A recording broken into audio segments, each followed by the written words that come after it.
उत्तरी हवा और सूर्य की कहानी। एक बार की सूर्य और उत्तरी हवा में बहस छिड़ गई। उत्तरी वायु घमंडी और ज़िद्दी प्रवृत्ति की थी। उसे अपनी शक्ति पर बड़ा अभिमान था।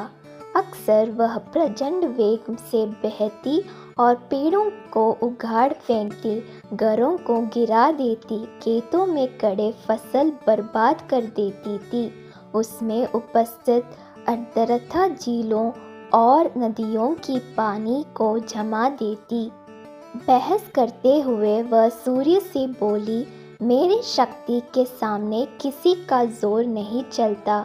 मैं दुनिया में सबसे ज़्यादा शक्तिशाली हूँ। मेरे सामने सब तुच्छ है। सूर्य नम्रता से बोला, मेरे विचार से हर किसी में शक्तियाँ भी होती है और कमज़ोरियाँ भी। इसलिए कोई खुद के सबसे शक्तिशाली होने का दावा नहीं कर सकता। खुद पर घमंड करना उचित नहीं है। हमें सबका सम्मान करना चाहिए और सबके साथ मिलजुल कर रहना चाहिए। उत्तरी हवा तुनकाकर बोली, मैं तुम्हारी बात नहीं मानती। मैं सबसे ज़्यादा शक्तिशाली हूँ और ये मैं तुम्हें साबित करके दिखाऊंगी। ऐसी बात है क्या? तो अपनी ताकत साबित करने के लिए तैयार हो जाओ। नीचे देखो, धरती पर एक व्यक्ति दुशाला ओढ़े पैदल जा रहा था। तुम उसकी दुशाला उसके शरीर से हटा दो। मैं मान जाऊंगा कि तुम सबसे ज़्यादा शक्तिशाली हो। सूर्य उत्तरी हवा को चुनौती देते हुए बोला, इसमें कौन सी बड़ी बात है? कुछ ही देर में उस आदमी की दुशाला धरती पर पड़ी होगी। कहकर उत्तरी हवा अपने प्रचंड रूप में आ गई। धरती पर धूल भरी आंधी चलने लगी। पेड़ पौधे लहराने लगे।